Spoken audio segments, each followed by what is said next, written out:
Sabe, é no mínimo poético e, talvez até um pouco irônico, que uma metrópole que foi batizada em homenagem a uma pesada estrutura de guerra.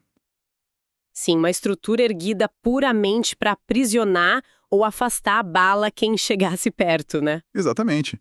Que essa mesma cidade carregue hoje, como seu apelido mais famoso, o título de Terra da Luz, justamente por ter sido um farol de libertação humana. Essa contradição é o que torna o estudo das cidades algo tão fascinante.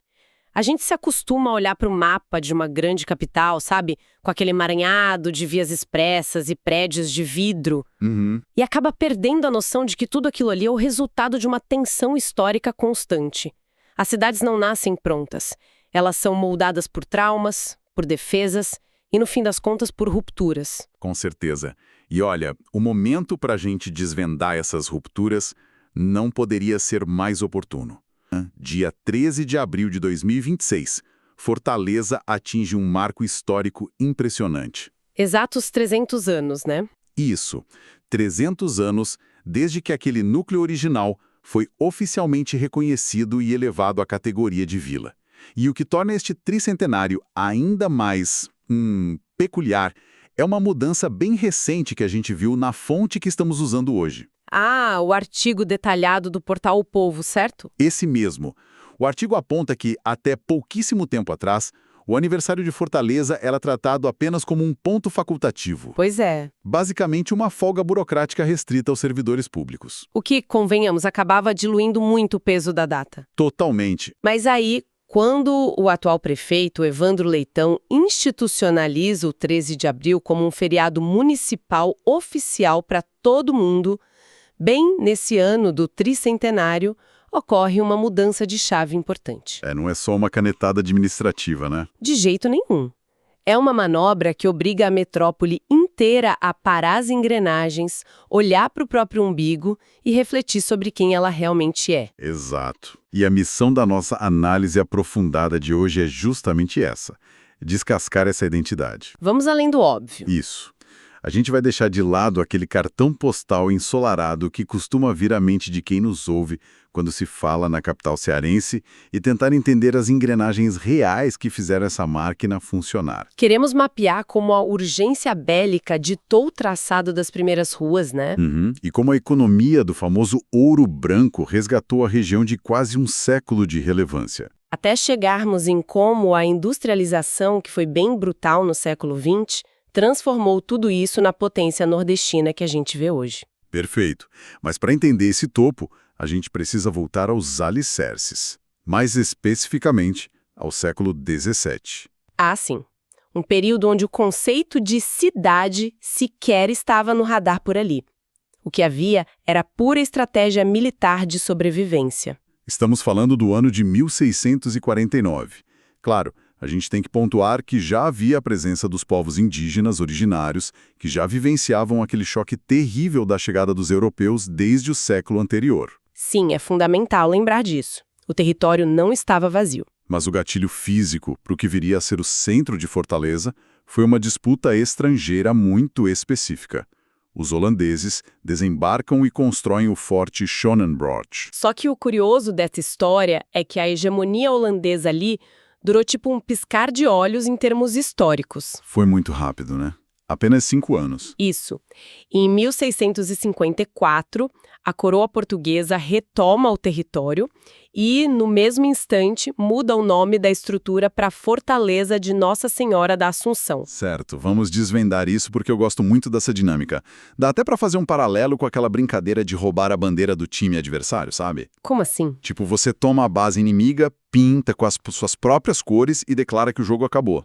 Tentar apagar o rastro do outro para estabelecer o seu monopólio. Olha, a dinâmica de dominação tem os seus paralelos, claro, mas eu até hesitaria em reduzir isso a um jogo de rouba-bandeira, porque a escala era outra. A aposta era mais alta, né? Muito mais alta. O que estava em jogo ali era a permanência da própria ocupação europeia naquele espaço. Tomar um forte no Brasil colonial não era só hastear uma bandeira e tocar um hino. Essa estrutura era a âncora geopolítica de toda a costa. Nossa, faz sentido. E o que é fascinante aqui é o porquê de essa estrutura ter dado nome à metrópole. O nome Fortaleza é absolutamente literal. Literou até demais. Pois é, no século XVII, o território fora dos muros de um forte era, na prática, uma terra de ninguém, muito vulnerável a retaliações, a ataques de corsários e até a fúria da própria natureza. Ou seja, a vida civil precisava parasitar a estrutura militar para não ser aniquilada. Nossa, uma excelente forma de colocar.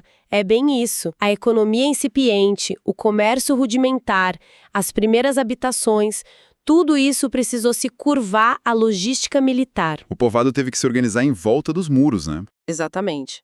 A planta inicial da cidade é um reflexo direto do alcance visual e da proteção que os canhões do forte ofereciam.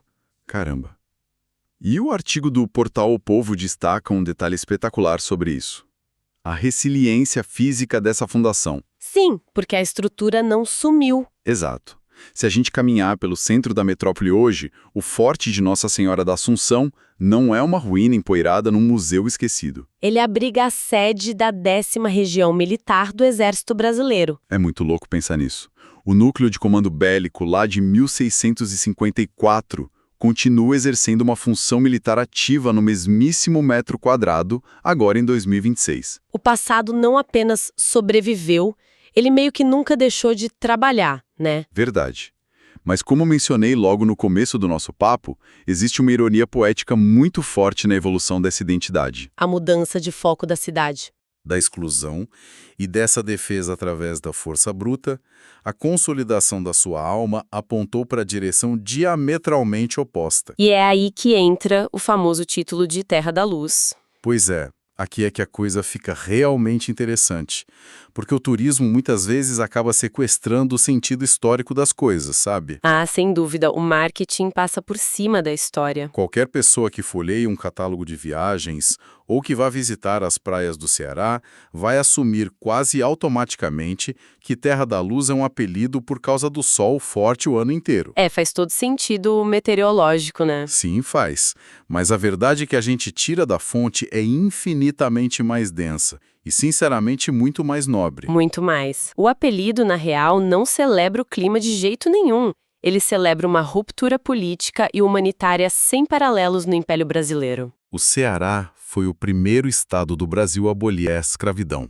Exatamente no dia 25 de março de 1884. Gente, estamos falando de um movimento que aconteceu nada menos que 4 anos antes da princesa Isabel assinar a famosa Lei Áurea, no cenário nacional. 4 anos de vantagem moral sobre o resto do país. É muita coisa para aquela época. É impressionante. E a fonte ainda traz um microcosmo, mais impressionante ainda.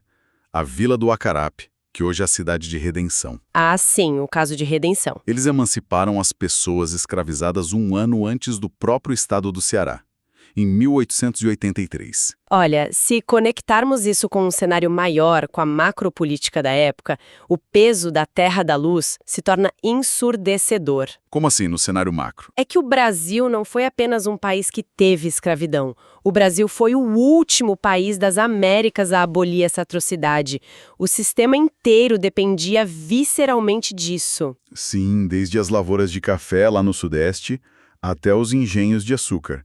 Tudo dependia do trabalho escravizado para não colapsar. Exato. Então, quando uma província lá no Nordeste decide peitar o poder central do Império e desmantelar a própria base desse sistema anos antes de ser obrigada a fazer isso, É um choque no sistema. é um ato de insubordinação moral tremendo. É um pioneirismo ético extraordinário. Isso ressignifica completamente a palavra luz. A gente percebe que não é a luz do sol batendo na areia. Não, é a luz da consciência. É clarear uma escuridão institucional muito profunda. E isso adiciona uma camada maravilhosa ao próprio nome Fortaleza, se a gente parar para pensar. Verdade, a cidade ganha outro tipo de defesa. Sim. Ela passa de uma fortaleza de pedra armada contra navios holandeses para uma fortaleza ideológica contra um sistema desumano. Não é à toa que o 25 de março virou a data magna, né? O feriado estadual lá no Ceará.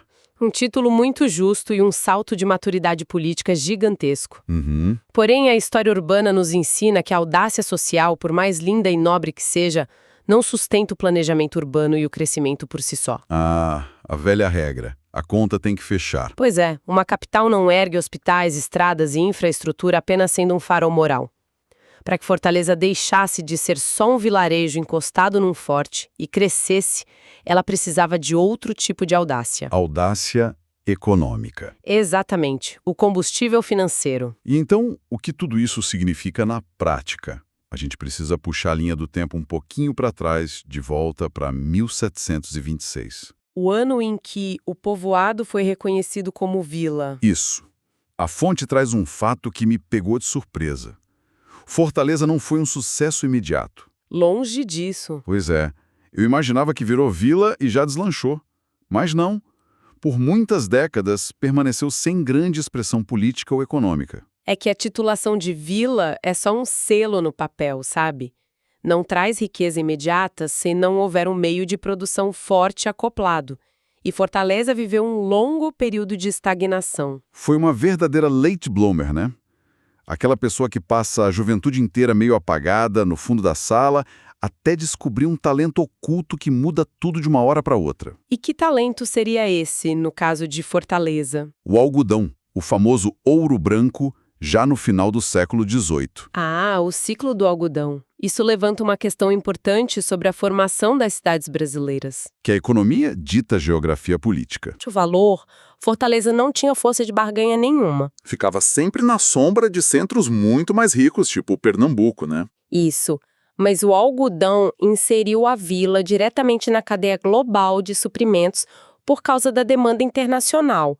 A geografia árida, que antes parecia uma desvantagem imensa para outras culturas, se revelou perfeita para o algodão. E de repente o capital começou a circular pesado. E onde o capital se concentra, meu amigo, a elite local começa a exigir independência política. Claro, o sucesso do algodão deu à Fortaleza o poder de barganha que ela precisava.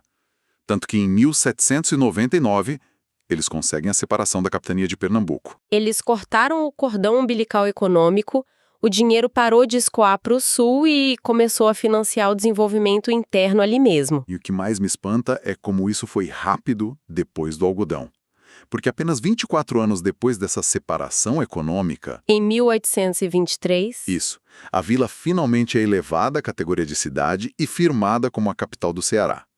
O algodão foi, literalmente, o passaporte para a autonomia. Sem ele, Fortaleza talvez tivesse permanecido com um porto secundário por mais um século. Esse novo status de capital preparou o terreno, armou o palco para o que viria a ser uma das expansões urbanas mais frenéticas do país dos séculos seguintes. Porque entramos na era moderna. Ah, o século XX vira o jogo completamente. Sim, a fonte mostra que no final do século XIX já começam a surgir hospitais, estradas populares, mas é nas décadas de 1950 e 60 que a coisa explode. E explode com um crescimento demográfico muito rápido, impulsionado por infraestrutura e pela industrialização. E é aí que eu queria te perguntar, como uma cidade que ficou adormecida por décadas lá depois de 1726 consegue se tornar uma potência desse tamanho nos anos 50 e 60? A palavra-chave é polos industriais. Como esses polos mudaram a vocação de Fortaleza? Bom, a criação e expansão desses polos nos anos 50 e 60 transformam a cidade numa âncora econômica regional. A indústria cria uma gravidade própria, sabe? Puxando pessoas de fora. Exatamente. Uma grande fábrica exige mão de obra. Isso gera um fluxo migratório contínuo do interior direto para a capital. E isso força a barra da infraestrutura. Obriga a cidade a se expandir. E, somado à redemocratização política que veio depois, nas décadas seguintes, isso permitiu que Fortaleza não fosse apenas um polo de veraneio, um lugar de turismo. Ela se consolidou como uma metrópole de referência, né? Em administração, cultura e indústria. Sim. Os bairros atuais de Fortaleza, cada um com sua própria história, comércios e identidades, são basicamente os anéis de crescimento dessa expansão populacional e industrial. Anéis que começaram a se formar lá no centro, ao redor daquele antigo forte de pedra. É uma metamorfose contínua. E é maravilhoso como a gente conseguiu amarrar esses fios soltos para quem nos ouve hoje. A jornada é muito rica. Demais. A gente viu a trajetória de um povoado militar com o forte holandês e depois português, passando por aquela vanguarda moral fantástica. A abolição pioneira e o verdadeiro significado da Terra da Luz. Isso.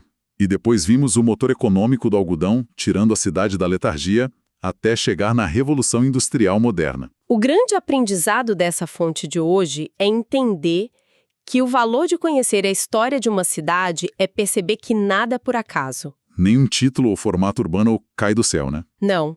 É tudo fruto de muita resistência, tensão e adaptação constante daquelas pessoas. Com certeza. E, aproveitando esse marco do tricentenário, eu queria deixar uma semente, um pensamento provocativo final para quem está acompanhando a gente. Manda ver o que você pensou. Bom, a gente construiu isso em cima do texto, mas olhando um pouco além.